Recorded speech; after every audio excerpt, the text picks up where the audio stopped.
just tuning in, you are listening live to UFO Paranormal and United Public Radio Network.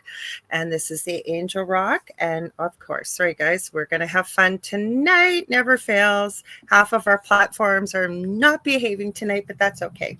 I know you're going to hear this and join in with us. So I'd love to see you here. Anyways, this is the Angel Rock, and I am your host, Lorilei Potvin. And don't forget, you can listen on 105.3 FM as well out of Mississippi, as well as 107.7 out of the beautiful city of New Orleans, Louisiana. And again, my name is Lorilei Potvin. I am a Canadian psychic medium, crystal Reiki energy healer, Akashic Records practitioner, spiritual teacher and mentor, as well as a registered nurse. I'm also an animal communicator.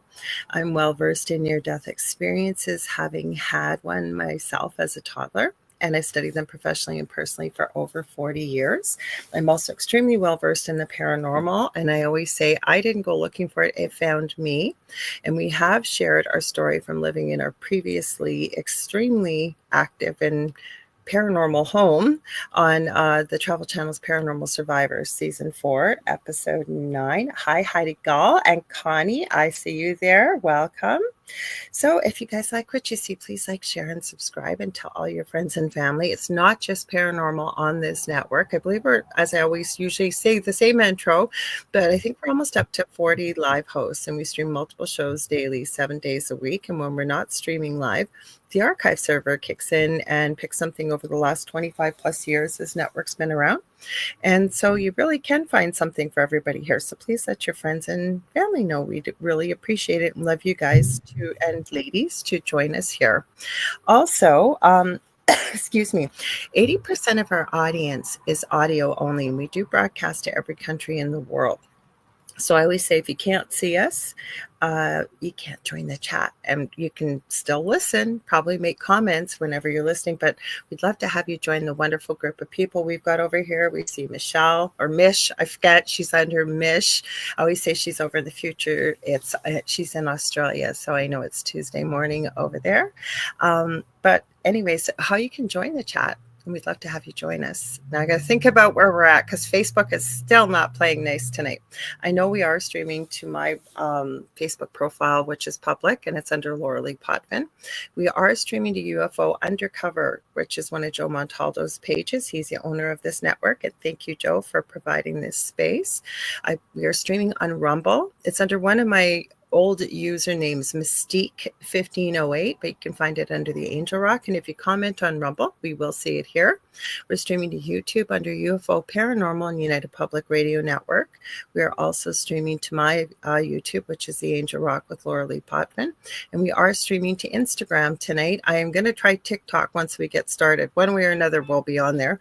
We're on Instagram under the Angel Rock. Now, your comments don't come through on this side with everybody else's. So what I'm going to do is pop back and forth between all these platforms while we're speaking with our lovely guests. I also forgot to mention I am a co-host of a second show here on the network on Thursday nights with my amazing friend and very gifted medium and angel channel, David Hansel, with The Thing at the Foot of the Bed at 7 p.m. Eastern Standard Time. Lastly, if you guys want to watch us on TV, how you can do that is you're going to head over to Roku, and Roku is not playing nice tonight. That's where the warning came up. Hopefully you guys can still see us. We do have a channel for the network. So you're going to go to the channel store and type in UFO space P as in paranormal. There's a drop down list. We're about the third or fourth one down, and you're looking for UFO space paranormal and United Public Radio. And that's how you can watch us. So I'm going to introduce my guest. I've wanted to have her on here for ever. She's as crazy busy as I am, if not worse, in a good way. And she's over in the UK, and I see Julia Evans, who is over in the UK. I always appreciate that she stays up late as well, because I know it's well past 11. And I see Howie Odell. I'm going to say hi quickly, so just hang on, Iona. It's Howie. He's under Ed Odell. I'm surprised your name is showing up. So you guys, Facebook is not playing nice. We got a warning from StreamYard that it may come up just as Facebook user. So I'm glad I can see you, Howie. I want to give him a shout out. He is a huge supporter of UPRN, our network. Howie has the Riff Nation network. He's got some incredible hosts over there and shows. A lot of them pop over here. And Howie has his own show called The Orion Effect with the amazing as well as friend, Rhonda Harris. And I just love her. It's like meeting a sister, and I think she's amazing. So be sure to check that out as well. We've got Michelle Plummer too. Now let me read Iona's biography. As the founder of www.soullegacyacademy.com, Iona feels blessed to teach ambitious spiritual coaches, earth angels, authors, and entrepreneurs how to start, grow, and build a successful online spiritual business on YouTube with a #1 best-selling book launch. She co-creates your high-paying one-to-many soul client funnel formula using your author and authority media platform with video. She focuses on aligning your message, movement, and money so that you can launch, lead, and leave your soul legacy with ease, grace, and flow. As the producer of SBYN, the Spiritual Biz YouTubers Network, and host of the Soul Legacy Movement, Iona's big vision and soul mission is to reach and teach 100,000 soul-guided influencers to show up, speak up, and serve deep. Her intention is to assist in improving the mental health and well-being of our nation. And she's over in the UK. So the whole world, let's put it like that way, because we're going out to the whole world tonight. And our future generations to escape a poverty consciousness and elevate to a prosperity consciousness. Iona went from being divorced, having her home repossessed. When I read this, I so connected with, I have gone through many of these things myself. She was homeless and on welfare at her lowest point of physical, mental, emotional, spiritual, and financial bankruptcy, too. Now she's a 4-time #1 international best-selling author.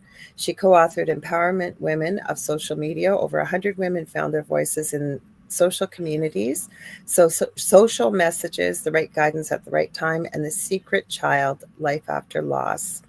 She is the author of the #1 best-selling book, Spiritual YouTubers from Scratch, a soul-guided influencer's compass to leveraging your light work and lifestyle on YouTube. She's got a longer bio, but I'm going to read this, you guys, because this is something I think many of you have been wanting to hear and want to connect with. And she's amazing too. Once you hear her speaking, you're going to love her. I know you are.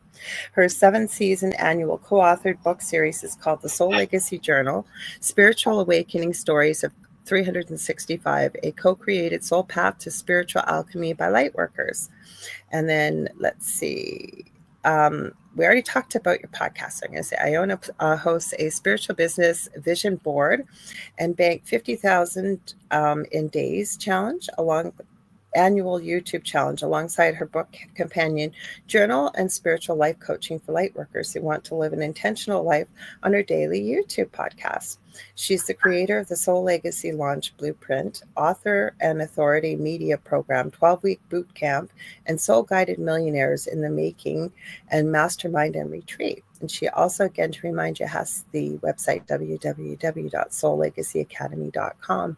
Welcome, Iona. My goodness, you are. I talked to you, but I've known you for quite a few years. But holy cow, girl, welcome. Thank you for having me. That's a lot, right? Well, you know what? When we've been doing as long as we have, the things that we have, we kind of get longer bios, right? Like we really, really do.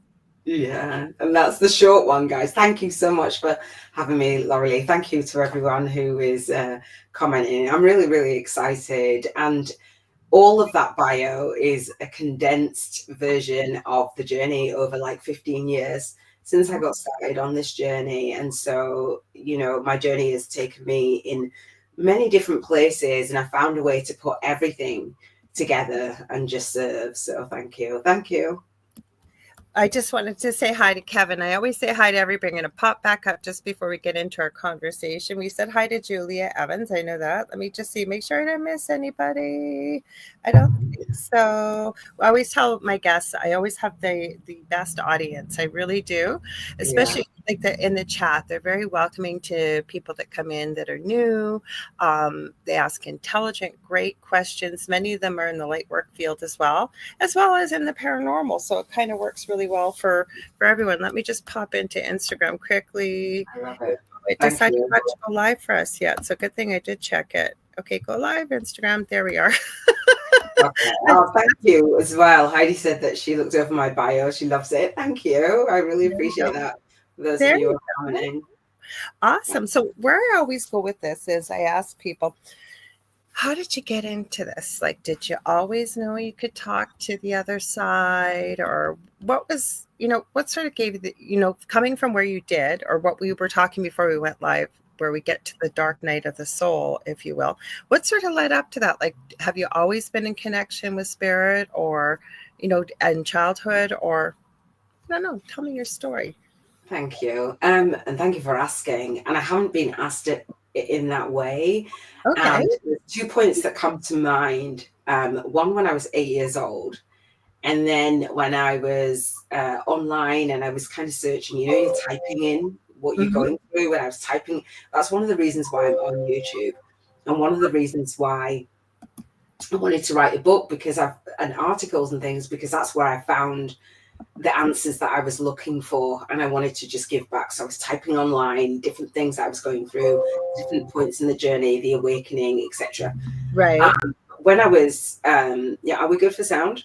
You were good. Sorry, I told you. Remember, I told you I was going to try and add TikTok. It's done now, and I apologize for that. Okay, so it's not me, as long as it's not me. It's not I'll you. fix it. It's me. We'll see if it's going to behave. Go ahead. It Okay. was me.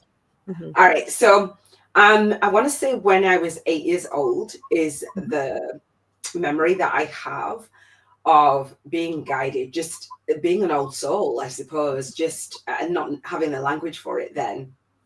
And Right. all of the other children were playing out back in my hometown. I am from the UK, somewhere called Leeds. It's the same hometown as Melby. That's where my accent comes Oh, from. that's And, cool. yeah, and so everyone was, all the kids. I was about 8. All my friends were playing out, and my one of my friends said that her grandmother was drinking, and it was Okay. impacting her. And I sat on the doorstep with my friend's grandmother at the time, and I was weighing up the pros and cons of the path that she could choose. Like this path, this way, this is how life might look if you continue to drink, and having that impact on her granddaughter. And I didn't know she was an alcoholic at the time, but for me, it was just seeing that vision and seeing the 2 paths that we could choose. Mm-hmm. And she listened, and I went back home and I told my mom, and I said, "Mom, this has happened." And she looked down and she stroked my head and she said, "Who's the mother? Who's the daughter?" And I that's the way that I've always been, and I believe this is knowing, this guidance, this, because at 8 years old I didn't know that. I just knew to speak into, like, we can choose. We have that fork in the road. And ever Right. since then, over the time, I've had my own forks in the road. I'm now a grandmother. My granddaughter is 11. So I believe in that legacy, and I feel like I've just been called to support people in that path, that direction, that vision, because we can get so caught up in the world and the dark night of the soul and the experiences and the trauma.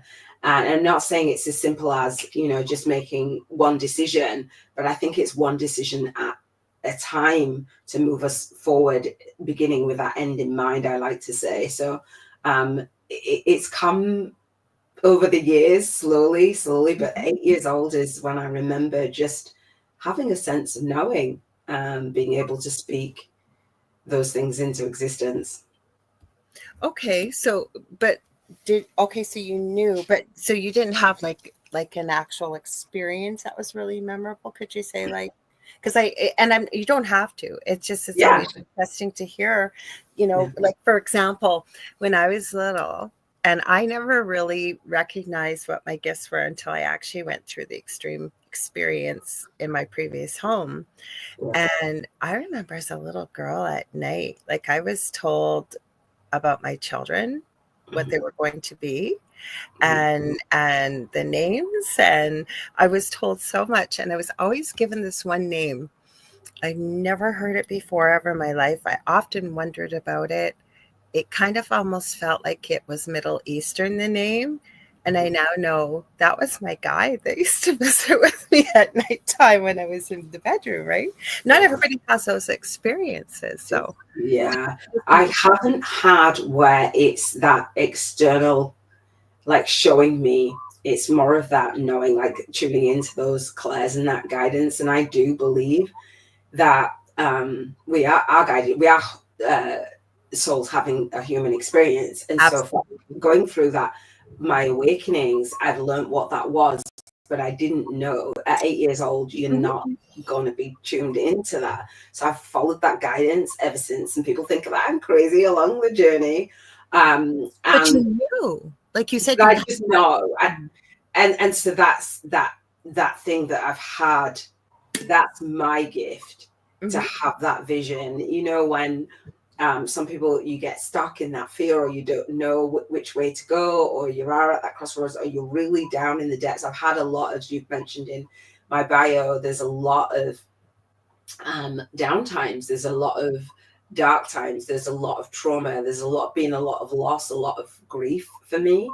So my son passed 9 years ago at 20 days before his 12 days before his 20th birthday. My dad, 11 years ago, my brother, my big brother, one of my big brothers, almost 20 years ago. So I've had a lot of losses, and I've like been trying to make sense of, why are we here? What's this bigger purpose? And I've tuned into what mine is, and being in service. So I haven't had that like some people have. And I know that that would freak me out. Like, for some people, it's like, oh, well, but I've just been guided. I know that there's a higher self, there's that energy and that consciousness. And that's why I say, moving from that poverty consciousness to a prosperity consciousness, it's more the energy and the knowing and the tapping in and tuning in and allowing that to flow through me is what I've had, that experience. Hey, love. I'm just going to say hi to Julie Jean Bassett, and I always give her a shout out. Very grateful to have her in my life as well, through a mutual friend. She's the one I took the animal communication course with. She's a phenomenal animal communicator, has helped me with two of my pets, very, very much so. She's also a shamanic practitioner and is an incredible healer. The one session I've had with her was life-changing, and I keep saying I need to book another one with her. I do.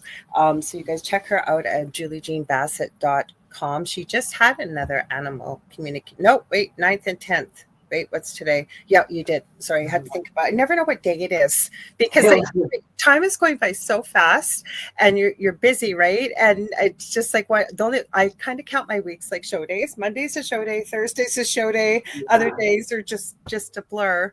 No, I just gonna say hi quick to TikTok. Hi everybody on TikTok. You guys, I see Nanya, I see you there. Thank you for joining us. We're still working on that stream key, guys. We tried it tonight, didn't work. So you're streaming live and you're listening to us. If you want to come join us, please head over to the Angel Rock with Lorilei Potvin, or what's the name of your YouTube channel, Iona? At Soul Legacy TV. Okay, or you can go to my guest's YouTube channel too, at Soul Legacy TV. Because that's where we are, and you can watch it. One of these days, I'm working on it. I think I'm going to give up on this hack I've tried, because it's just not playing nice. So, well, don't worry, we will figure it out. But anyways, that's why you're seeing me and not the whole screen. But if you go to YouTube, we will see you. So you mentioned something that a lot of people probably haven't heard, which is the dark night of the soul. But before you go there, and I'm sorry, because yes, you have gone through a lot of loss from what you've shared and what I know personally. And I have a friend, Carmen Turner, Shot Turner? I think it's Shot Turner. She is an incredible astrologist, and she's written a book. This is how I met her, because I work with a publishing agent over in Wales. He always sends me the best guests. And she's in the US, and she wrote a book, and it was about the 8th and 12th houses in astrology. Now, I'm not a big astrologer. I know about it, know a little bit about it, but that's about it. She was one of the first people talking about it. It actually made sense to me what it was about. But the reason I mention it, it was the 8th and 12th house. I forget what the beginning of it was, but the last part was fallen angels. And I'm going, what do fallen angels have to do with astrology? But where she was going with was people that have the majority, and I believe it's the bulk of their signs or 12 parts of their astrology in the 8th house, have a lot of loss in their life, and her books get into explaining why and what. So I wanted to mention that because that came through with spirit. They weren't letting me forget that, so I wanted to mention it. Yeah. So you mentioned the dark night of the soul. So for people that don't know what that is, and there are a lot of people that don't, would you mind sharing what your interpretation of that means? Yeah, of course, my understanding. And I want to just give Mish a shout out for the Purple Heart. The Purple Heart is like a sign for me from my son. And I stories for that. Yeah, just that guidance all the time and that knowing and that communication. So going through the dark night of the soul, for those of you who don't know, you may have felt it. So my understanding going through the dark night, so a dark night, it explains that it's a dark time. It can feel like a heavy time. It can feel like you're going through something will trigger a dark night of the soul, some kind of event in your life, and usually it's a traumatic event, whether it's a loss, whether it's just a point of change, a shift in your consciousness, and it can trigger, my understanding, just trigger your thought process and into, okay, well, what I've been shown so far in my life, or what I've been conditioned to believe about the world, is not necessarily as is, right? So there's more, it's bigger. And so sometimes that can trigger you to go down into a journey where you're rediscovering what is true for you, rediscovering your identity, rediscovering how you be in the world.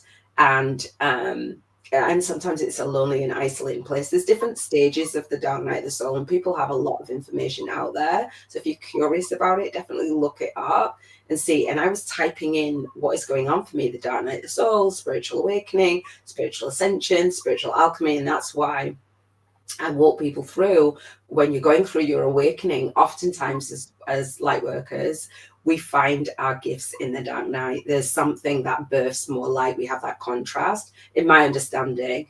And so we tend to gather our gifts, whether it's all at once or over the years, meaning the things that we channel, the things that, the energy work, the healing work, whatever it is, the Reiki. Those, I believe that when we go through a dark night of the soul, we have that spiritual awakening. We gather our spiritual ascension, meaning to raise our own vibration, to come out of that darkness, to vibrate at a higher frequency. And then we alchemize that, package it up, and then give that gift to the world. And I believe as light workers, we have that duty to not stay stuck in that dark night, actually to birth more light. And we go through multiple awakenings, multiple triggers, as like I said, for me, one of the biggest ones is loss. But you might go, I like to look at 7 areas of our life, and these 7 areas I was affected in, and let me know if you guys have any questions, or if you've experienced. So I sit in your purpose, your contribution, like the job that you're doing, the work that you're doing. It might not feel as satisfying. You might be like, is this it? And you find and discover your gifts in health. My students and people that I work with and speak to often go through pain, through a health issue, a trauma, like an illness, a chronic pain, whatever that is. It shifts the way that you once were in the world. Your emotions, whether that's grief, whether that's anxiety, whatever it is, your environment, losing everything, relationships, whether romantic relationships, all those things, spirituality, meditation, whatever it is, these categories, finances, bankruptcy, I've been through them all. And I've had this trigger over the years. And what I've learned is when you go through the dark night of the soul, there is something, there is a gift waiting for you on the other side. There is that evolution, there is that growth there, even though it can be painful. When you do come out the other side, I believe that you can come out being the best version of you and share what it is that you've been through so we can serve. And that's one of the biggest things that I share with my students. That's one of the biggest things that I've learned for myself, why I'm here, so that we can communicate with others that, you know, you're not alone when you go through it. You're not weird. You're not crazy. And it's, for me, it's that natural part of understanding that human soul and why we're here. Well, and that was a beautiful explanation. And the thing is, right, it's whether we choose, because we have free will, because there are people that choose not to go through, not to tune that frequency, if you will. I used to hate to hear that years ago. You've got to raise your vibration, right? When I was going through the paranormal stuff. And now I understand it and I say it myself. And I'll say to people, if you don't want to hear that phrase, right? Because people will say the same thing. What the heck does that mean? And I say, well, just think of yourself as a radio tower. And you've always, and we talked about this before we went live, but for people listening, and you've always been putting out this for, you know, certain signal. But as you go through a dark night of the soul, or that calling to there's something more, I feel like I'm meant to be doing something else. And you start to follow it and work. You know, there's healing involved. There's, as I know you do, but for our listeners, you know, things like meditation and what have you. And you start to work on these areas, you start to vibrate at a different radio frequency, your tower, if you will. So you're no longer, because like attracts like energy on this planet. So we are energy, right? So you end up pulling in different people. But what I find is, a lot of people that go through this, one of the first things they'll ask is, why me? But what I've often thought, and this, no, please feel free to jump in. But one thing I was just going to say is, I think we go through this for a couple of reasons. First of all is I've yet to meet somebody that is in this field, the light worker field or the healing field, that has had the most beautiful, wonderful life. And some people do. They walk through and it's like they've landed in a pile of daisies and rainbows. But I think we go through this stuff, first of all, because I think we're old souls. Like, we know before we incarnate into this lifetime that we're going to be able to handle it. But also, we need to live it and experience it to be able to help others heal, because we know we've been there, right? Yeah, I agree. And so we are energy. Like, when you go through that awakening, we understand that we're souls having a human experience. So we're energy, we're vibrating at a frequency, and everything is vibrating at a frequency. And it's like, really? But then when you're, so for me, one of the scales that I resonate with is Abraham Hicks, going up the emotional scale, the vibrational scale. From that, I went through that grief and that love. They have 22 points on the scale where your certain emotions vibrate at a different frequency. So fear and grief are a lower vibrational frequency. And when you move up the emotional scale to love and joy, and you know it feels good, right? So you're manifesting, and we're attracting, like you're saying, we're pulling in different experiences for life. And that's one of the things going through the dark night of the soul. You understand, or you've learned, in my interpretation, that, you know, we're not as powerless as all of that, you know, and we can create and we can manifest, and not everything turns out the way that we think that, you know, it's going to, and not everything is smooth, and, you know, people have different schools of thought on it. But it, like you said, you know, oh gosh, vibration, like we can't, that it fundamentally underneath, if you've ever heard of the law of attraction, underneath that is the law of vibration. And so when we see a different version of ourselves, because we've got to see it before we manifest it, right? We see a different version of ourselves. That was the vision.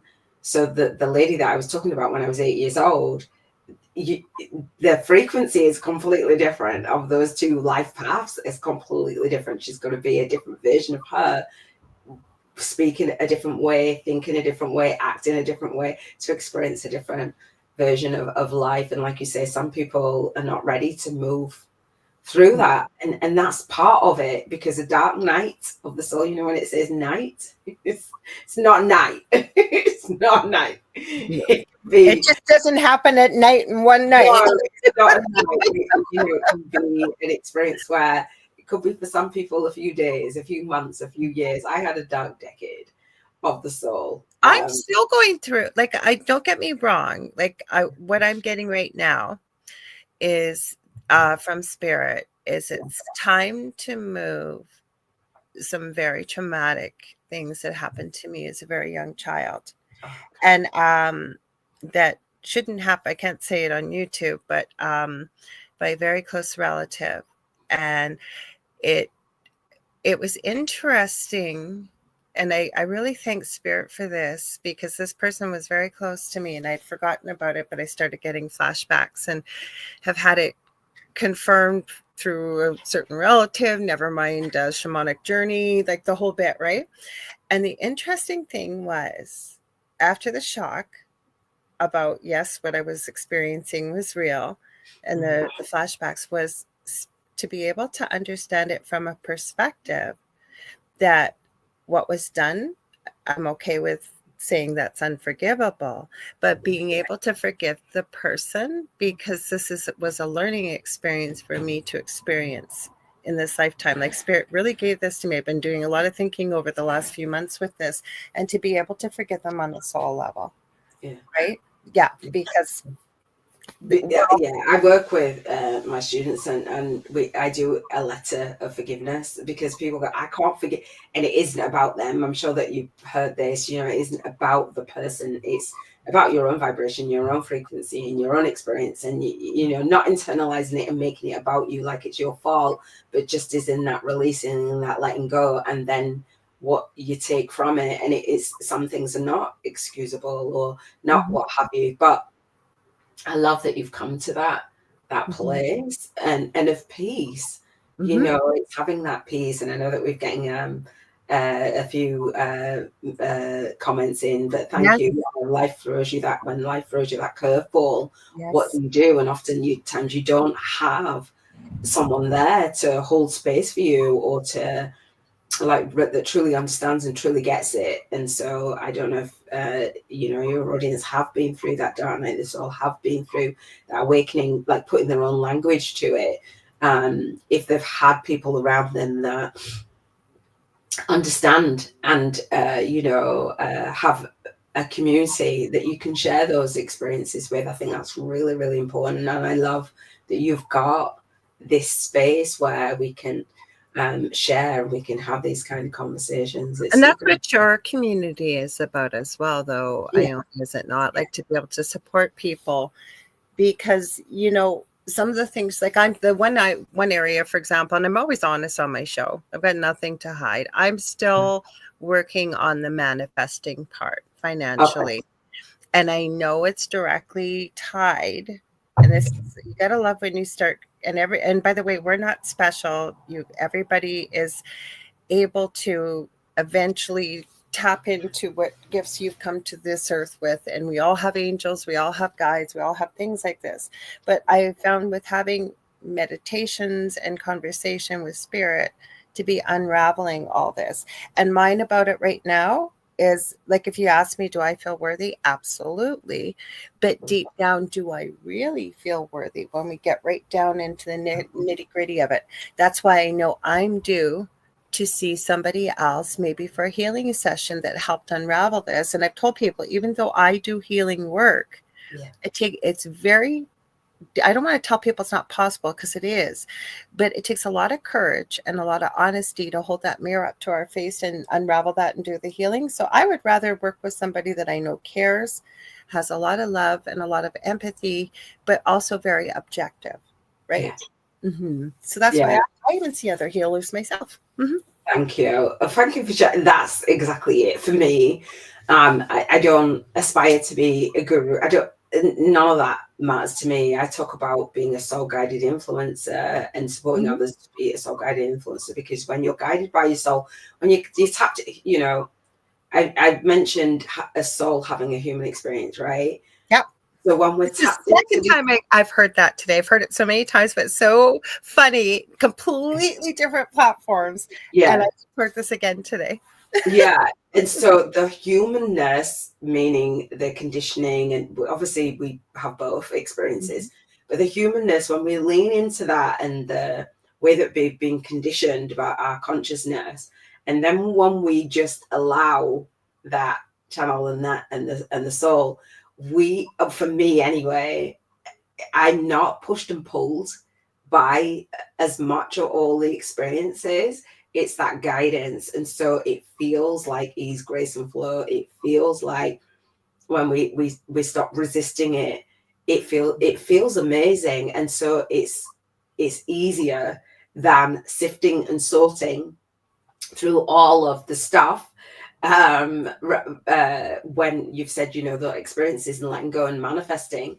For me, building my life again in these 7 areas I talk about on my vision board, I put them on my vision board and I reverse engineered my life because I had to rebuild my life. So I talked about my losses. So when my son passed 9 years ago, I was floored. I was just like, I can't even imagine. How do I rebuild my life? Excuse me, I've got a cold. How do I rebuild my life? Like, what is life going to look and feel like for me now? And I built vision boards when I came back online. But if somebody is listening, they're going, "What the heck's a vision board?" Really? Yeah. Yeah, I assume so. A vision board, if you don't know, remember I told you not all light workers listening, right? So there could be someone just tuning in and going, "What the heck's a vision board?" Right. So you could Google it, but basically, a vision board is. Lots of people use different types of vision board, but the common one is using a cork board. I use a digital one, like images. So basically, it's pictures, putting images on a board that represent the life that you want to manifest. So obviously, you said, Lorilei, you know that struggling with the manifesting and like, okay, well, how does this actually work for me? This is one of the things that is well known. Oprah uses a vision board, right? So you put these images. I teach to put images on the cork board or digital board in 7 areas of your life. Your contribution to your health, to your emotions, to your environment, to your relationships, your spirituality, and your finances. And and I only teach to do like a year out rather than like a great big, because it can get overwhelming. Basically, it gives you clarity and direction. And the way that manifestation works, a lot of people stick these images and they're like, right, that's it. I've got this image. I've asked the universe. It's going to deliver the whatever's on the cork board. It's kind of just going to fall into my life. That's not how it actually works. That's pretty close-minded.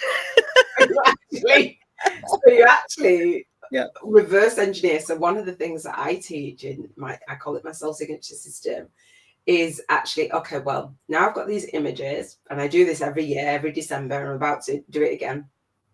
We create these images, 7 areas of your life. What do you want to experience? What do you want to feel like? Because life isn't just like these material things, right? We are not really driven by that. And so the experience is who you want to be with, what difference you want to make in the world, etc.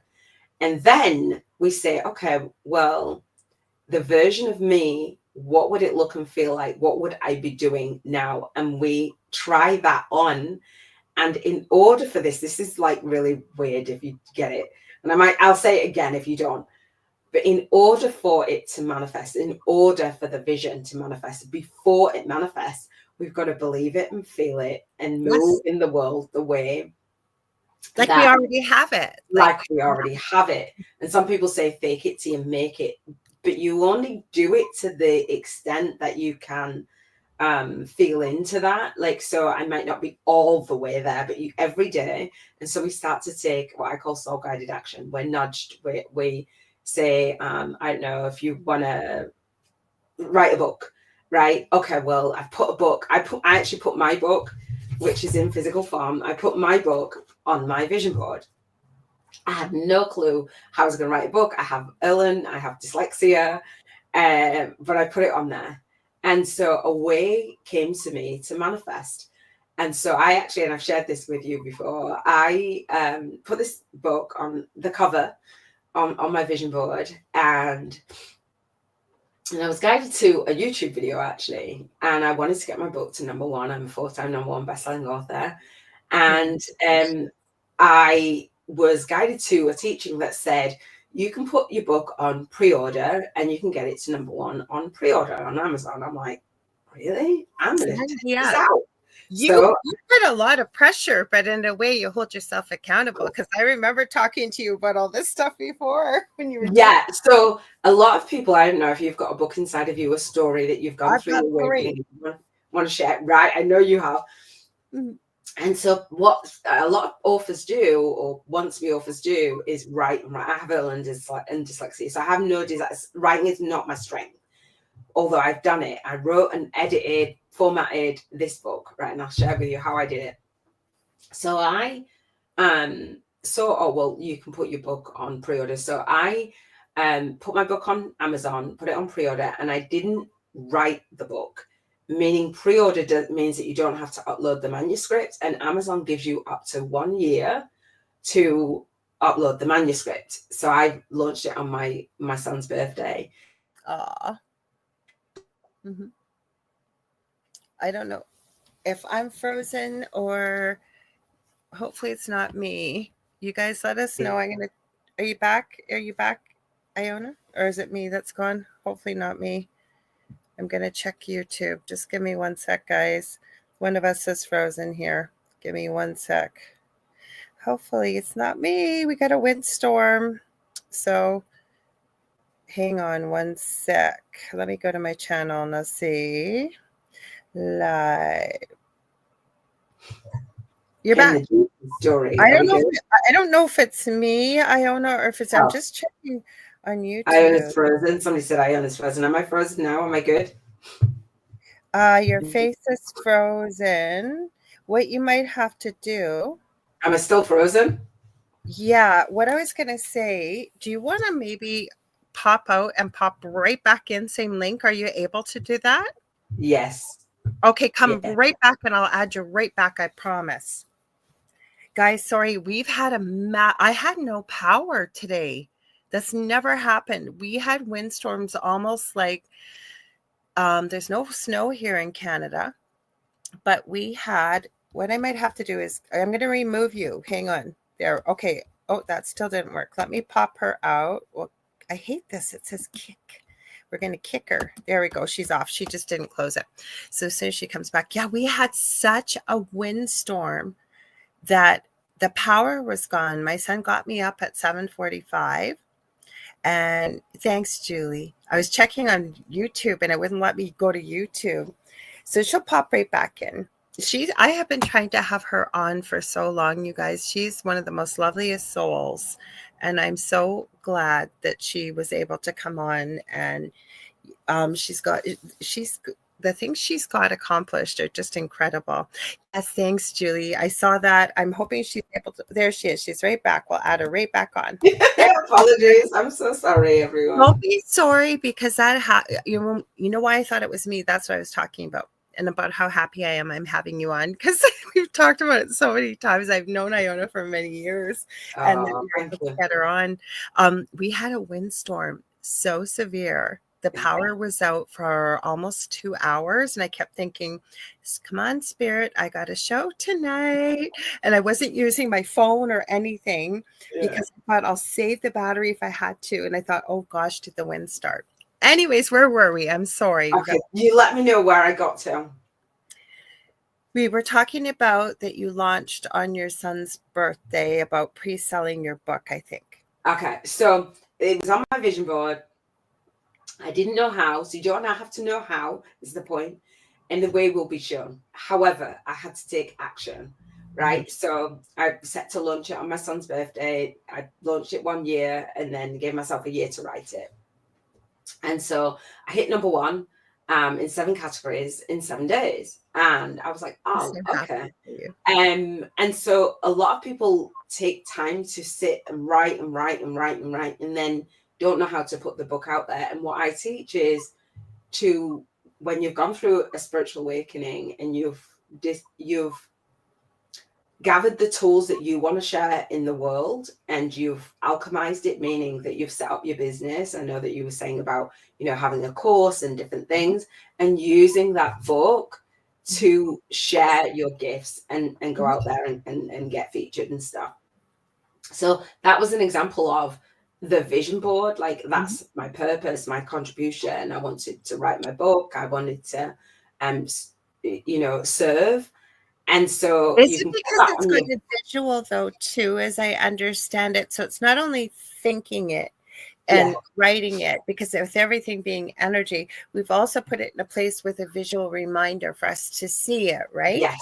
And you can measure it. It's almost like a ruler when you look back, like you do this every year, right? Yeah, I do it every year annually, live on my YouTube channel, every year of your life. So I don't believe in just going after your business or like going after money. I believe in that health and your emotions, being happy along the journey. Because I love what you just said, because you're right. Most people put material things, and you know what? It's just material, especially like you said, you've been homeless. You've been through this. I lost my home through no fault of my own, but we it is what it is. You've been homeless. You realize it's just stuff. It's all what you just said, being happy, and all the areas you said covering that are so important. Yeah, and the environments that you want to be in, the environments that you want to travel, the experiences that you want to travel, your relationships, your spirituality, and your finances. And it's not leaving finances out, it's just having that everything working in harmony. So oftentimes, as we're being in service and we're doing our job and we're supporting others and we're helping and we're healing, we don't necessarily feel that worthiness of receiving that financial freedom. But when we... That's the problem. That's my problem. The problem. Right. So I put it into the perspective, Lorilei, of when we serve and we receive, we're okay with receiving the financial freedom. We have that lifestyle. We have that life. We're not like our emotions. We're not anxious. We're not up at night. We're not are affected. We can eat what we want to eat. We can support. We can leave that legacy. We can be that role model for our next generation. That poverty consciousness and a prosperity consciousness. That was it. Because I will share, this is quite personal, but when my son passed, I didn't have the money to bury him. He's cremated, but like I didn't have that. Like I had to rely on my mum. I was insured for 350,000, but that's not what I wasn't prepared for that. So we do need the money. Do you know what I mean? It's like we're repelling it, we're pushing it, and it isn't the material stuff, things like that. Just, I'm not saying I think it's what you do with the money, like you said. It's what you do. And I always say this, and my students love it. And I say, if we have more light workers, if we have more people that are gifted, have that in our hands, doing that, having that run through us, that's powerful. Like, rather than saying we're at effect of, these people are doing this over here and we don't have it, we can do good, we can tithe, we can have different experiences, and we don't make it just about us. So it's a tool. The financial freedom is a tool to have the experience. And that's why I talk about leveraging your light work and your lifestyle, because your lifestyle depends on it.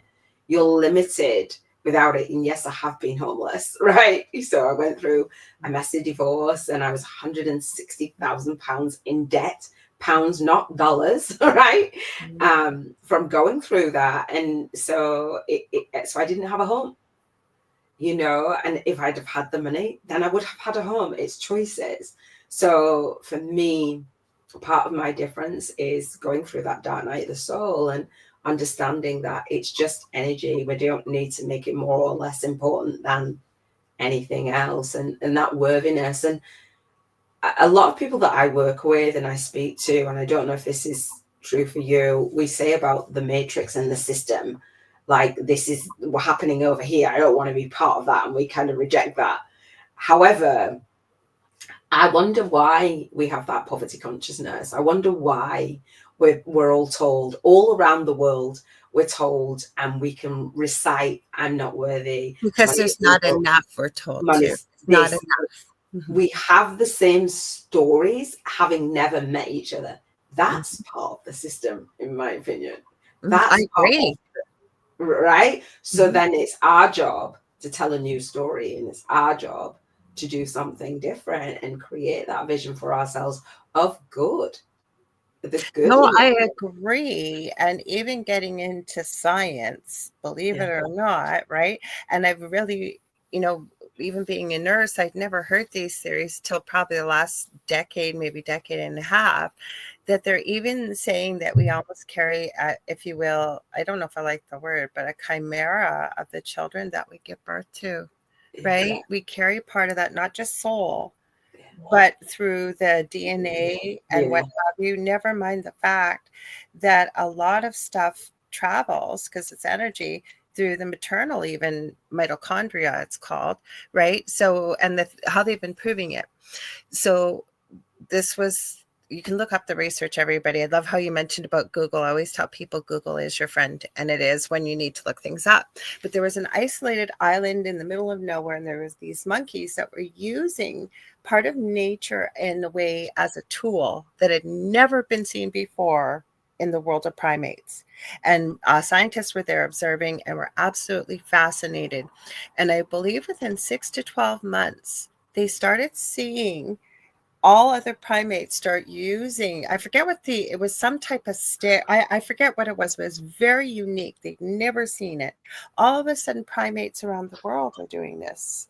And mhm, these monkeys did not get off the island and come and show other monkeys. So we have the universal consciousness first, but I also believe too, right? Does it go through the DNA as well? Right? Like it was a big enough island that you had a little group here and a little group here and a little group here. So it wasn't this big conglomerate together. yeah. So what I'm saying is, maybe it's old saying, spirit just gave me monkey see, monkey do. I don't know, in the way of spiritual consciousness, but I think that that travels as well, right? We need to change that mindset Yeah. in the universal consciousness. And you're right, so that we start to tell a new story. Again, just heard from spirit, it stops with you. It does. So you change the It does. story, and then and it starts, they tell two friends, they tell two friends, they tell two friends, but it also goes down the line as well. Yeah. And then that's why I say that, at 8 years old with a grandmother, it wasn't about money, and it wasn't about, it was her health and her Mm-hmm. emotions and passing that on. And so that's the difference that we can choose to make, through every single area of that little girl's life. And how many times do we go back to our childhood, Mm-hmm. right? And so we are the generation of tomorrow now, because we Mm-hmm. see our ancestors, and we are that generation, I believe. And so that's why I founded the Soul Legacy Academy and hosted the Soul Legacy TV, because it is that legacy and that footprint. Right. And that so I'm all about, and that was my awakening, that was my vision, that was me saying, what is my purpose, what am I here for? But it's only in, like you said, only in those dark times, only in those losses, only in that is what I've pulled from that. And that's how I sit here today. Like you said, the experiences that you had as a child, what did you get from those? As a mother, of course, I want to have my son here. Absolutely. Would I switch and trade it? Yes. People say, well, do you have? Yes, I would. I don't have regrets in life, but would I change? Would I trade that? Would I just have him here and not be doing what I'm doing? Yes. But that's apparently not the soul contract that we agree to, apparently. I Right?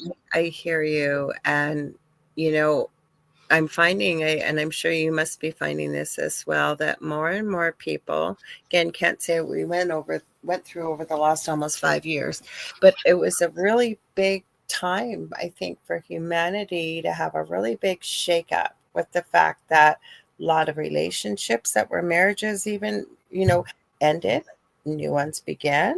Yeah. I've seen a lot end during that 4 or 5 years, right? Yeah. And then I think the big piece that came out of this was, so people were forced to slow down, to relax, to be able to allow themselves, when they always said, if I had enough time ever, this is what I do. Some people There you go. take advantage. Other people started asking, why am I here? There has to be something more to the purpose of why I'm here. Those are the people I'm running into myself as clients. How about yourself? Yeah, definitely. Your purpose, your legacy, that there's something bigger. And I love that. Could things be taught through the astral plane? I believe so. I think they could, Mish. And, she's just about to have a baby. This lady is remarkable. Lana Sackwild, she teaches astral, not so much astral travel, but lucid dreaming. And this girl went from the UK, 19, had a drug problem, got herself clean, and decided that she always wanted to go to Japan, but she'd always been a very active lucid dreamer and had utilized it to her benefit. Went to Japan. I believe she taught herself Japanese while she was sleeping. Within a couple months, met the love of her life, has a very successful business. And this lady is not in her 40s. Like, she's probably late 20s. Like, she's done all this in a matter of a couple of years. She's now expecting her first baby. Something tells me that baby's on its way very soon. I just heard that she's having a baby boy. I've never seen her happier. But she talks about that. So yes, it can be on the astral plane, but she makes use of the time while she sleeps and teaches others how to do it as well. Yeah. People say, I don't have time and I don't have, and we do have a choice, especially when we believe that we manifest. And it's like, but if you relinquish that control, I don't have time, that's a poverty, that's a lack, that's a poverty consciousness. And just even saying that, there's so many of us are conditioned. I don't have time. I've got to do this and I've got to do that. And then it's like, what do we really have to do? Because if it was our last day, our last year, would you choose to do your things differently? It's like, does somebody have to come and like wave a white magic wand in your life for you to choose differently? If you had the news that this was gonna be the last days of you'd do something differently, you'd find a way, right? And so I live my life that way because I've had so many losses. There isn't an excuse. And people say to me, Iona, you're so strong. Iona, you're so this. Iona, you're so that. Don't you hate hearing that? Like, you don't want people's pity, because I hear that all the time. How are you so strong? Why are you so positive? Why are you? It's a choice. It's not in the way, for me, what I receive it as pity. They're like, if she can do it, I can do it. And people tap into my journey like when they're having a hard time or hitting a rock bottom. I get it. But it is an excuse to then, if you're so strong, but I'm not.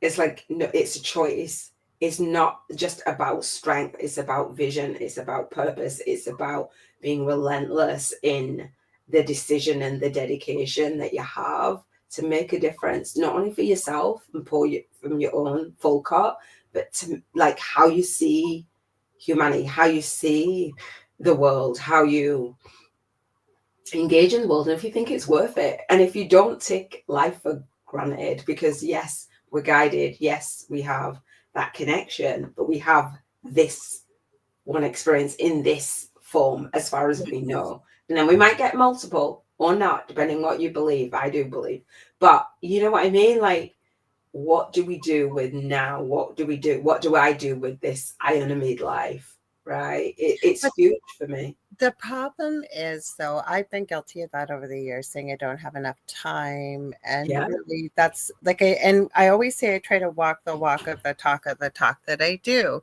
So that's why I'm usually not usually, I am honest with people on here if it's personal, because I think people can learn from our experiences while we're sitting up here having this conversation, or people can add, their own comments to share what worked for them.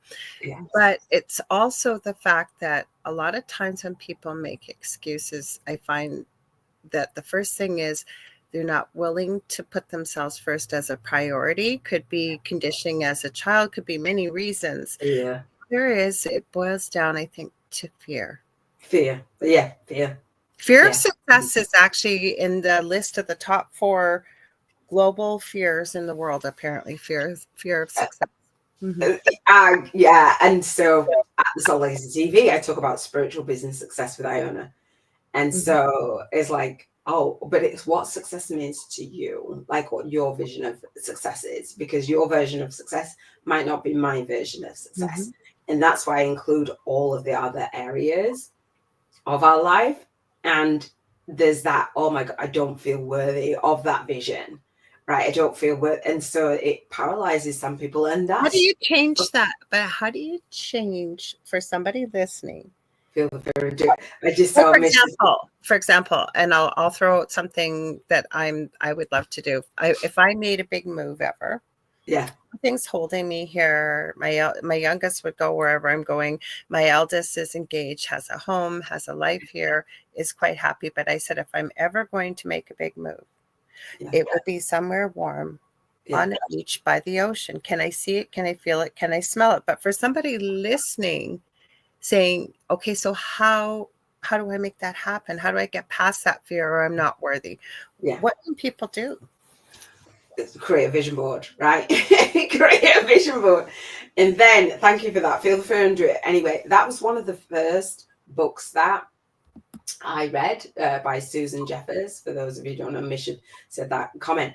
And it feel the fear and do it anyway. And I did that. And it's like, fake it till you make it. And then the feel the fear and do it anyway. Sometimes it's not if you feel that level of fear, it's not necessarily you're taking the next, what feels like the natural step. So I have a big vision and mission. I had to break it down. So if you've got this, I've got a vision of a barn conversion. I love the beach. It's like my favorite place. And so you've got this big vision, but then you're not necessarily the version of you who would manifest that vision. So this is why we get to see each area of our life. So not only if you had the house on by the beach, okay, well, you wouldn't just have the house by the beach. You wouldn't just step into, you'd be doing a certain level of work. You'd experience a certain level of health. You'd have certain relationships. You'd have a certain level of finances. So we work on that. It's the underneath things, and you do it one day at a time. And so you talked about my daily podcast for the spiritual life coaching and spiritual business coaching. And every single day I come back to each area. So for Mondays, I focus on contribution, the next steps over this year, the next step. What do I need to do next? What do I need to let go of? What do I, and a lot of people, Lorilei, believe that this vision will literally just come out of nowhere, like poof. It literally does not work like that, but it is magical and it does feel amazing. But we do need to take those steps. And so the steps, you might not always know how, but I got my book. So no, but I didn't know how. The universe will provide you a way. You'll have a conversation. It'll be in a book, but you've got to follow that nudge. And all of a sudden, so the feeling of, oh, well, I'm on the beach in this house, that generates those things that attract the path, if that makes sense. And you take that path of least resistance. Yes, there's going to be fear, like feel the fear and do it anyway. But if you just take that one step, it's the next natural step rather than this big, gigantic, crazy thing. Like I might be published, like you said, oh, gosh, that's pressure. But it was more pressure for me to sit and write it than it was to publish it and give myself a year to write the book, because then I knew, oh, well, I'm working on it. And I didn't actually take all of the 12 months to write my book. I was fostering 3 children, as you know, under 5 for a year. 11 months out of that year, I actually was fostering. And my sister said, you know, Iona, how's the book going? I'm like, you know, I've got 11 weeks to write this book. So I didn't actually. That's me, though. I've always been that way. Like my son's telling me he's back in school, my eldest, and he's in 3rd year social work at the university here. And he's been studying for weeks for this exam. And I said, well, you certainly aren't your mother's son. I said, because I would, like for a nursing exam, because I was working almost full time while I was going to school and of course partying at my young age. So I would take like a 2,000 or 3,000 page book and go through it the night before, and I work well under pressure. It's that knowing that for me, because I have I would have elements been of dyslexia. stressed because I would have been, go on my. meltdown. I literally go on a meltdown if I leave things till last minute. So basically, in answer to your question, like summing that up, how do you do it? You do it that one step at a time. And before you know it, Will Smith was being interviewed, and he said that when he was younger, his dad was like, get out there and you know, he had him and his brother build a wall. But he said it isn't the wall that you're just building, it's lay one brick as perfectly as you can lay it. One brick at a time, and soon you have a wall. It's not, oh, well, I'm building a wall. You are, you know, you know the end result, you know the vision. It's a wall because it makes sense because you're laying bricks. You know it's going to eventually become that. But every brick, you soon you have a wall. So it's every step, and soon you have that by the ocean in the. But again, when you're contributing and you're receiving the finances, that gives you that environment. But if you're not, there's actions that have to happen in order for us to have that, if that makes sense. So it's a beautiful process if you allow it. I love it. No, I think you and I are connected because I'm just about to say something and then I hear you say it. I'm like, yep, that's just what I was going to say. So if I'm hearing you right, and this makes sense to me. And by the way, thank you, Michelle. You're so sweet. I just adore you. I got to meet her. We had a big paranormal conference in Thunder Bay at the beginning where I live in Ontario in October, at the beginning of October. And I met Michelle. And I also, one of our hosts, I adore the ground she walks on. Her name's Carrie Lynn Shellhorn. And she has a spirit switchboard here on Friday, 6 p.m. Eastern Standard Time. And I spoke, but she was one of the big speakers. There's nothing about her like that. She's so down to earth. And so I got to meet her in person, and Michelle said to give her a shout out because Michelle just left a nice comment. So if I'm hearing you correctly, and this makes sense to me for people listening, because this is a big thing for people, because The Secret came out years ago and it sounded like the magic button. And then people go, it didn't work. It does work. It wasn't quite presented the way it was supposed to. So if I hear you correctly, and it makes sense, is working on it a little bit at a time. So I'm also working on manifesting a new vehicle, for example. And you made so much sense when you said what you said, because it's not about focusing on the vehicle.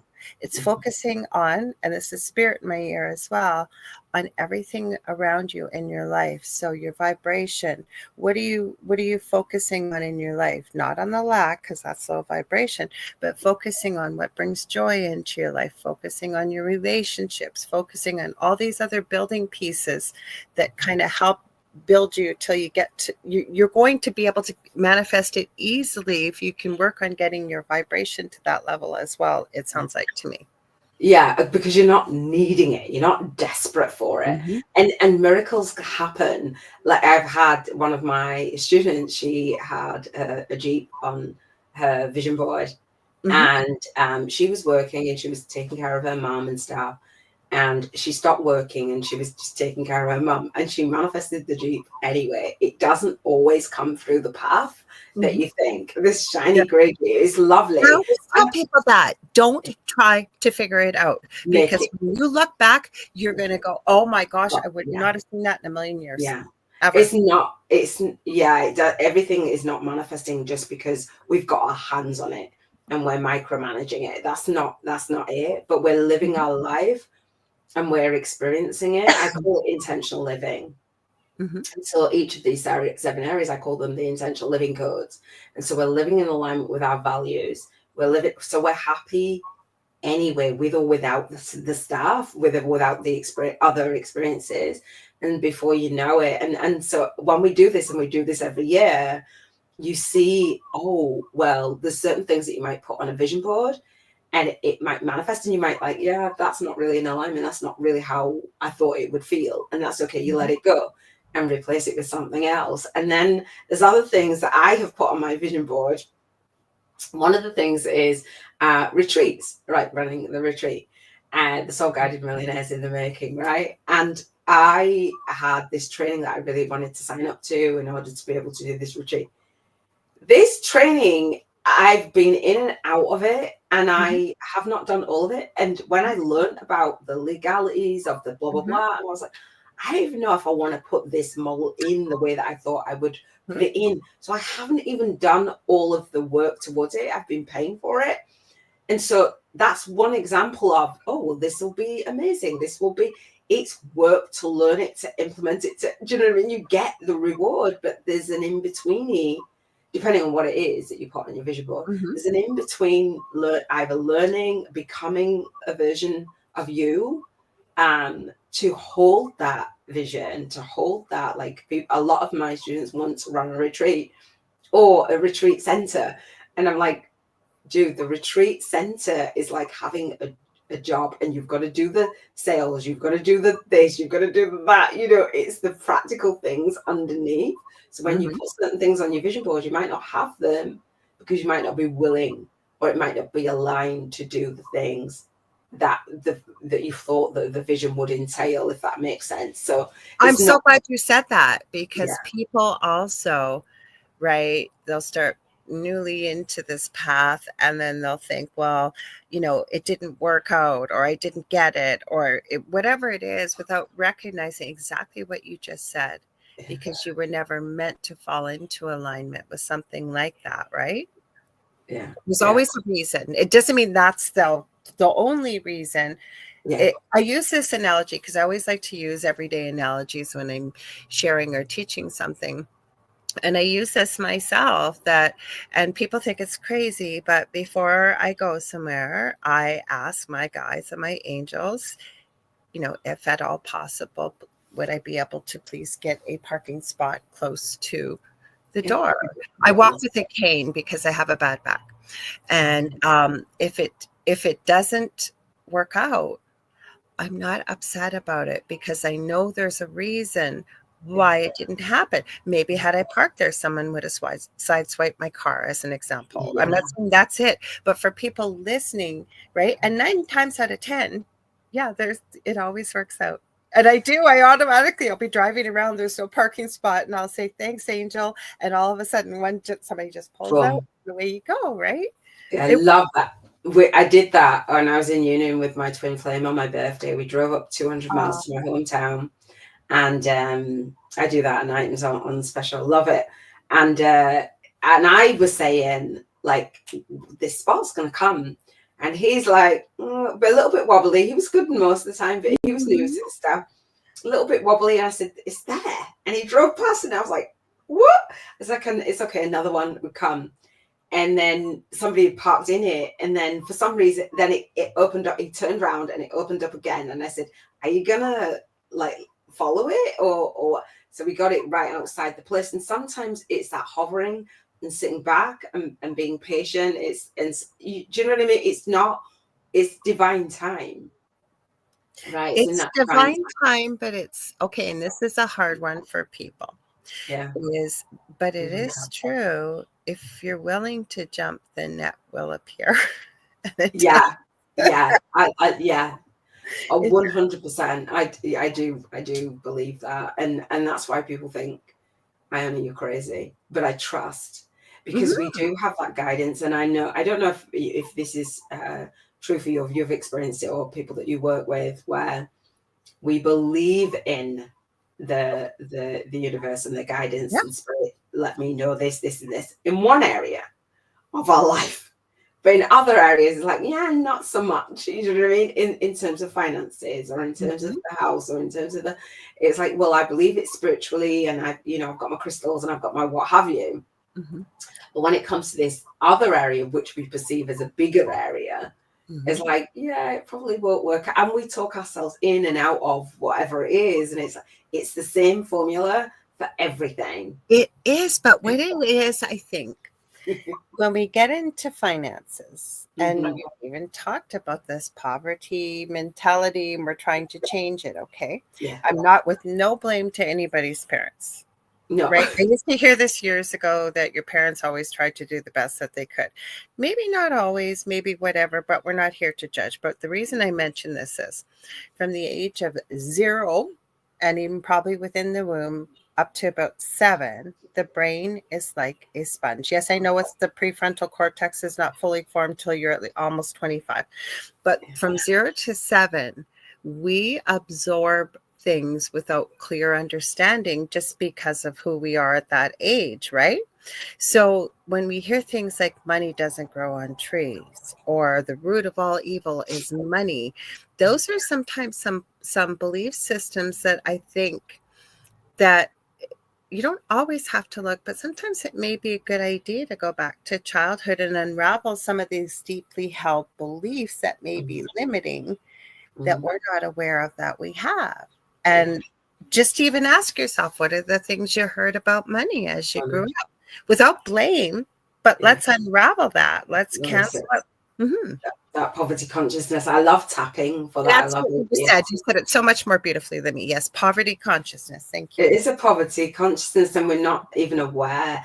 I like to say, because people say about beliefs a lot, right? We hear about mindset and beliefs, and I'm like, I'm quite confused. I don't know about you, but it's like, well, what do I believe? How do you know what you believe, right? You can ask, and is it going to come to the forefront? Is it going to? No. And I like to say that programming, unconscious programming through no fault of anybody's, except that parents taught you what they learned, kind of thing, right? Yeah, passed down. So I like to think of it as a cloud, like above your head, of intentional thinking and unintentional thinking, that poverty consciousness and that. So what you're thinking intentionally. So when you have your vision board as that anchor, if there's resistance to it, or there's you're not following through with the habits, then you kind of know what you're thinking, because you can see the results in your life. And oftentimes the results in your life may not catch up with the work that you seem to have done. So it's like, oh, it's not working. We just got to keep on doing it until it manifests, right? So when we're thinking intentionally and living an intentional life that's in alignment with our values, the beliefs support us because we know what our value is in there. So for me, money is not the driver. However, when I shift the perspective of, if my bank balance is low, it means that I'm not serving enough people, or I'm not like giving that value exchange. So I've made it about how many people I'm serving versus how much my bank account says. That's the register of it, because I've got my book, and because I've got passive income streams, because I have a business. Is like, well, if you're not serving and you're not getting out there and you're not making an offer, it means that your bank balance is going to be low. But if you are, then it means your bank balance is going to be higher. You almost use that as a meter. You almost use that as a meter then, but not the money per se, but rather how I'm not reaching, I'm not the contribution that you're making. And that's just that energy exchange. And then when you have that energy exchange, it means that you can now have the lifestyle, because the contribution and receiving you contribute, you receive the financial freedom, and in between, the health, the emotions, the environment, the spirituality, all of those things, even buying your crystals, do you know what I mean? Even buying your cards, I've had students crystals. It costs money. I've had students who have like 100 decks, tarot card decks and stuff. It costs all beside me here in the room. It costs money. You know what I mean? It's like literally that. And people say, I don't have enough money. Again, that lack, but where are you spending it? Where are you choosing? What's important to you? So it's deconstructing the energy of it, not necessarily the beliefs of it, but the energy of it. Obviously the beliefs, but it's what are your priorities. You see what your priorities are by what's even when I didn't, like I always say to people, anybody that thinks I'm off having a good time, I would be, if it was all about money, and say like it's because of a work-related accident that I had that I'm not able to actively. I wanted to be a doctor. That was my plan. not Right. upset with what I'm doing now because I can see the bigger picture. I needed to be home for my son. I needed to, like, I can see it. And I really love what I'm doing now. I always say I wouldn't wish on a blade of grass, not that I'm any better than a blade of grass. We're all a part of everything on this planet and, back home, as I call it. What I went through in my previous home with the paranormal. But I also know on a soul level, I needed to experience what I had gone through, or I would not be doing what I'm doing now. Okay. 100%. So I'm losing my twist. Sorry, I got distracted because TikTok always sends you a puzzle, right? But where I'm going, I guess, with this is a lot. It is excuses. That's what it was. I knew if I kept talking. So even when I'm living on a pension. Is it what I would want to be making? No. But I'm grateful for the fact that I have at least a guaranteed little chunk of money coming in every month, which I'm very grateful for. But when it came to working with certain mentors, and I always tell people, work with as many mentors as you can, because you're going to get, I think, a much more well-rounded, presentation of thinking and different ways you'll eventually find your way as well. Okay, so, or a community such as yourself. But I made the conscious choice to be able to, because I knew it would help me in the long run. But going without every couple months, like for one time it was for 18 months, but I had a mentor. She was in Los Angeles. It was my Akashic Records. I took both levels. And yeah, it was expensive, but I think are you willing to invest in yourself? Yeah. Because if you're called to this work, and there's two choices: it's service to self or service to others.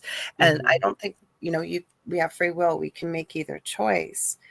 But you said it earlier about filling up your own cup. You have to be willing to invest in yourself, because some people come in and they know a lot. They've got that clear cognizance and what have you. But I think that, working with different mentors or going into a community or whatever. And I think where I'm going with this is where you pointed out, when people say, I don't have the money, it's stepping back and taking a look. Are you willing to invest in yourself? Like what I maybe I'm rambling here, but my point is, everybody can make it work. Like, that's where I'm going with my course. I'm keeping it cognizant with the fact that, yes, there may be people, it may be a little bit more difficult. So and it's not just going to be a one-day course, right? As yours, I know, aren't a one-day course. And so it's going to probably be a couple months, one time a week, but I'm working on how I can provide for them to be able to maybe break it up in small payments. Because I appreciate when I had mentors with courses that did that. And I love that you say that, because it's getting our gifts out there, because our gifts are not just for us. We know this, right? And it's like, a lot of my students come to me and they say, I can help and heal the world. It's like, okay, I know you can. You need it. Choose, You're needed. choose a segment of the society or population that you serve, because you're focused then, your niche, whatever. And when we do that, it becomes real, rather than I can help and heal the world. It is vague thing, because this vague thing keeps us absolutely from right. not actually doing the thing, right? So then when we package up what it is that we do, I made a vow to never let anybody be outpriced. When I figured this stuff out, it's taken me years. And writing a book is amazing. Creating a course and a passive income stream is amazing. And I made a vow never to let anybody be outpriced. So my book is on Kindle. So it's on Kindle Unlimited. So essentially somebody can get it for free. And then inside my book, I have a 5-day course. It's not just one time. And I gift it. It's a $55 course, and I gift it because I was there. I was homeless. I had no money. I had what have you. But it's like, well, invest in this price of a book, and then you can get a course, and then there's the next course, and then there's the next course. So I do believe in that. I do believe in, sometimes paying it forward. Yeah, giving somebody the opportunity. But that's where we go back to at the beginning of our conversation, how I said, I think that, again, I could be wrong. I'm sure there's people that have had no I usually meet people in this field that have not had an easy life, myself included, at times in our life, right? And I'm not coming from a pity point of view. Where I'm coming from is by us experiencing it ourselves. It allows us to hold space as well as have empathy and love and compassion for others that maybe just need that little bit of help, right? To be able to pay it forward is what I'm saying. I agree. And I say when you go through that spiritual awakening, as you said, is I don't know anyone. I don't know if you guys know anyone, but I don't know anyone who hasn't been. I don't. Like every person I have met in this field has quite a story to tell. Yes. And the spiritual awakening, and then they have those tools, they have those gifts, they have that whatever, however they want to birth that light. The challenge that we often have is, how do I package that up in a way that's not going to burn me out, in a way that's not always working one-on-one? I want to support millions, right? And then it's like, okay, well, if you want to support millions, you know you ain't going to be trading your time for money. You're not going to be doing that. You're not going to be working just one-on-one. It's a flawed model of swapping like your job for your business. It's not really, it doesn't really, it becomes draining, especially when we do it into later life. And you said, you know, with the pension and different things, we're just not shown. We're not shown. We're conditioned. Here we go. Do this, do that, get a job, what have you. And there's new ways now. And especially with, like you said, you know, the last few years, you know, we can stop. We didn't have the opportunity to go to that job. We were stuck at home. Like, what else do we do? And a lot of people started to work from home and started to have different freedom and different possibilities of, you know, what is possible. Certain things collapsed, certain things that we couldn't then do out there. So a lot of people did come on to the online space and saw the different opportunities. So there are different ways of us working and us giving our gifts and us supporting others in a way that, to me, it doesn't matter the price of the book. It doesn't matter the price of the course. That's why I can give it, because I've created it and I can pass it on. I can pay it forward. I'm here and somebody can be signing up right now. I can get an email notification that somebody signed. Do you know? And it's so beautiful when we know how. But it started with my vision board. It started with that vision. I like that you do it in December, because a lot of people, right? Everybody in the new year, vision board time. It's intentional, and it's intentional to do it annually, because, and I say that on my teaching, and part of obviously what I do is on the YouTube, and I repurpose my YouTube into my online teaching portal. So it's not just a YouTube channel. I believe that's an extended classroom. I use YouTube very differently to most people. And so I do the live stream and then I repurpose it for, as a student, I teach it. I treat you as a student from the get-go. A lot of, and I know this will probably be true for you with the, you know, the gifts and packaging them up, like, but getting out there, like you said about that fear of success is number 4, but the fear of selling. All right. And the fear of failure is also a thing. And we don't want to mock it because it feels icky. It feels not nice. It does feel icky, especially in this field when we're talking about service to others, right? But then we get, if whether you want to call it conditioning, programming, beliefs, whatever it is, we all have a vision of what a salesperson is. And we've all encountered, and I say it with no disrespect, but icky salespeople. Yeah.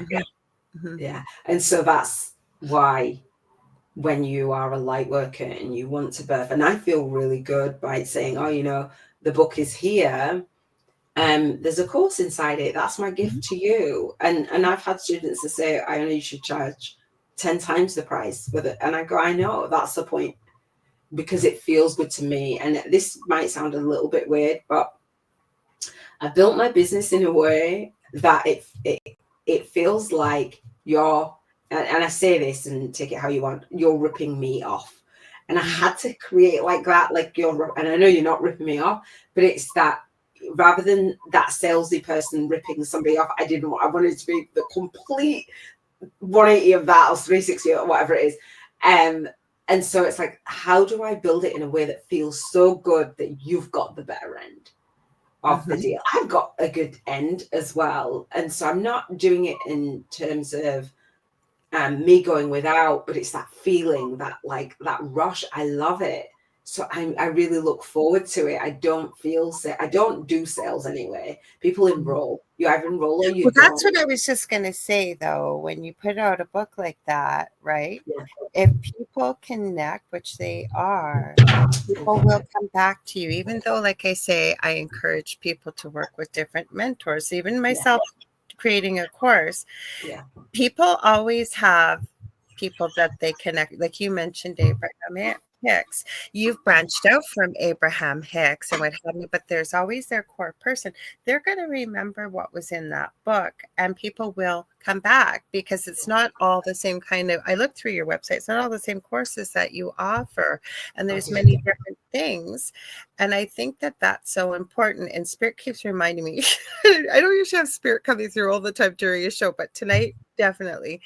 And the other thing that I think is so important, and I like that when you were talking about the vision board and what you're offering with the community, and I hope people hear this, is when you're going down this path and you're starting to discover what your soul path is, if you will, or soul journey, it is so vitally important to remember not to compare yourself to other people, not to, like, you get a classroom, and for example, like one of my exercises maybe we might go through is I don't know, I'll say creating energy and feeling it, and I'll walk you through colors, and there's no right or wrong answer. There invariably will be at least one, if not a few, that won't get anything, and they feel very discouraged, and they think that they're in the wrong path, and why should I be here? Because that's so vitally important, I think, in life, never mind in this field, that we don't compare ourselves to others. We are so unique and different. And I'd love to hear your thoughts on that. Thank you for sharing that. I love that. And did you change your time? Yeah. Oh, thank Oh, you. wait, I got to tell Kasun. Kasun's in Sri Lanka. I didn't change the show time. What happened was we had a time change. I think we had daylight savings time over here in Canada. So sorry about that. Kasun gets up in the middle of the night, and my people from overseas, especially when I know they're here, I appreciate everyone here, but when it's the middle of the night or it's late like it is for you, I deeply, deeply appreciate it. So thank you. But go ahead. So the comparison. So I had a community of spiritual business women. Now I have a community for soul guided influencers, a network, right? And one of the beautiful things that we have a monthly call rather than just a list and a community that way. Yeah. And so we actually because people crave that, like to actually have a conversation, to connect. And so the comparison, it was other people that said, oh my gosh, I don't actually compare myself. I don't have to. There is no competition here. And I'm like, I was not even aware of it because if you have your own vision, you don't compare, you just create what I call joint vision partnerships. So we've got a similar vision. That's amazing. It's not like, oh, I've got to have something that's completely different to you. So I don't, when we compare, it's paralyzing. And again, it's fear. I'm not good enough. I'll be judged. I don't want to be visible. All these things. It's not even the comparison. It's what you believe about you and what you believe about your services and how connected you are to what it is that you're doing. And if you focus on growing yourself in each area, your income can only grow to the extent that you do. See how Becca says. That if you focus on just growing you, then you don't have time to even sit and compare. I have a lot more courses than what is on my website because they're not listed. Even my vision board course is not listed on there because it's not for everyone. There's like a stage that you go through. Well, here's the introductory, like as you said, and then the next thing, and then the next thing. But I love what I do, and I don't compare because we're able to connect and have a conversation because we're not comparing. It's like, oh yeah, that thing. Oh, I love that thing. It's beautiful. No, it is a beautiful thing. And like I say, I have seen it in this field the same thing as, oh, I won't open up that can of worms. We're almost out of time. I knew this was going to go quick. We're not. I knew. I looked at that. I just saw we're that. not going anywhere, but I won't open up that can of worms. But no, I think it's so important because I see this often, and even through the years of being in this field, people compare themselves, right? But that's the biggest paralyzer, I think, in human nature is fear. Yeah. It really, really is. And, I don't even know where to go with that because it's such a big topic, right? Because it comes in and well, maybe part of it is too, is we hear it all the time, right? We see it on TV, we hear it on the radio, we hear it in music, we hear it in the news. And so I love when you had said, and I'm not going to say it right, you said it so beautifully, but basically, it stops with us with this poverty mindset, right? And starting to believe or fake it till you make it, like you said. And somebody else said, I think it was in the chat. So I don't know, what else can we tell people? Because for your course, because I think there will be people that are in the chat, most definitely, and even just listening, because a lot of people are really trying, like you said, over the last 4 or 5 years, they've realized there's a different way to do things where they always thought that maybe it was one way. They've realized there's another way. So how can people sign up, say, for your vision course? Or do you have a prerequisite, or what would be your recommendation? Say somebody's ready, because I've met lots of people in the chat too have mentioned they're also struggling with manifesting when it comes to financial things. So where would people start in your recommendation with what you're doing? For me, thank you. So for me, so you'll love this. So I love YouTube, right? We Google everything. We YouTube everything, Google everything. So at the Soul Legacy TV, Spiritual Business Success with Iona, my YouTube, my vision board is a 7-day vision board for those 7 areas: your contribution, your health, your emotions, your environment, your relationships, and your financial freedom. We don't leave any area out. It's completely free. I go live on the second week in December at 7:30 p.m. UK time. So hopefully that'll work for you guys. And so the replays are up there for a complete year. So no matter when you're listening to this, I have where you can move forward, and it's $7.77 for the homework and a poverty consciousness and prosperity consciousness quiz. I actually have a 2-hour coaching call as well, which if you're engaged in that challenge, then you can actually win. It's $77 a month, which I give to my students. So anyone that signs up for like the business side of stuff, I actually give this side away, the lifestyle away, because I feel like it is so important to get a handle on moving from that poverty consciousness to a prosperity consciousness. I gotta remember that. I always forget, because that's a beautiful, those two words put together are incredible. Poverty consciousness. Poverty consciousness. Yeah, that was my journey. I was, like I said, emotionally, mentally, physically bankrupt, right? And so when you have that vision and that mission, allowing yourself to receive that financial freedom so that you can leave a legacy. Remember the things that I didn't have the money for, and I've got my granddaughter as well, and my daughter as well. So it's absolutely free at the Soul Legacy TV. It's at Soul Legacy TV. I'm the founder of the Soul Legacy Academy. That's where I would start, just getting clear on your vision. And you'll love it. Everybody loves the vision board challenge, and enjoy it, and come back every single year. Do subscribe to the YouTube channel. But that's the best way to start. Everything that I've done, I've started with a vision. I love it. So the best place then, besides your YouTube, because we're almost out of time. So where can people, because I hope I can have you back on. We've tried to do this for a long time. I'm so glad you came on. I was excited about it. So can they find everything on your website too? Because with your books, I'm sure there are people out there who are going to want to buy your books as well. Yes, you can grab that on Amazon, but at the Soul Legacy, www.soullegacyacademy.com.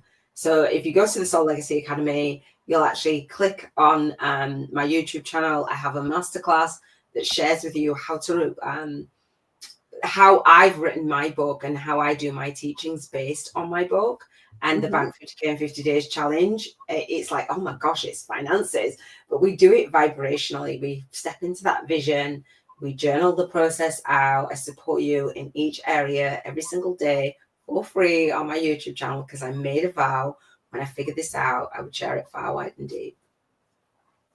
Well, I want to thank you so much for being here. And hopefully, because we are booking almost all the way through February now, but I would love to have you back on. I want to thank everybody for being here.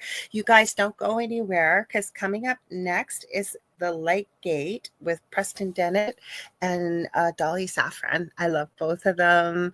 You guys, most of you guys know them.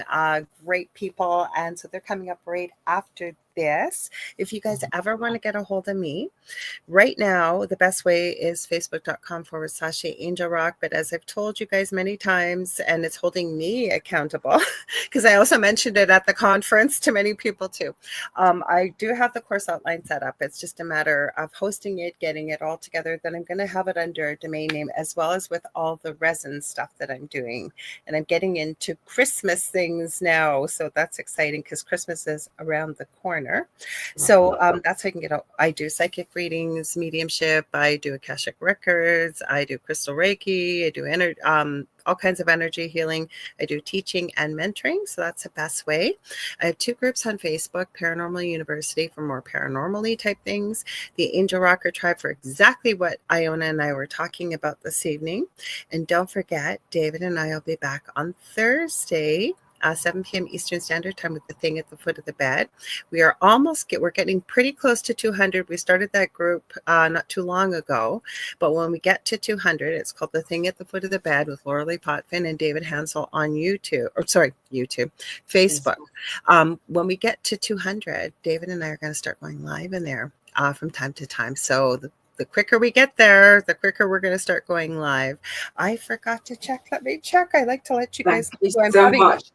Julie said, are you better than yourself? Are you better than you were yesterday? And I think that's a really good message, just to absolutely. Oh, we're having Susan Plunkett. You guys don't know her, because most of you, she's been on before. I think when I first started on this show, she's got a brand new book all about ufology. And I think if I remember correctly, she was absolutely lovely. But I think she has some abilities as well that we're going to talk about. So it's her new book. It's going to be super exciting and fun. So Iona, thank you again. Thank you so much for having me, Lorilei. Everybody's saying great show. Well, thank you. I'm glad you guys enjoyed it. So stay tuned for Preston and Dolly coming up next. Send you guys all so much love, and we will see you on Thursday. Okay, everybody, take care. Take care.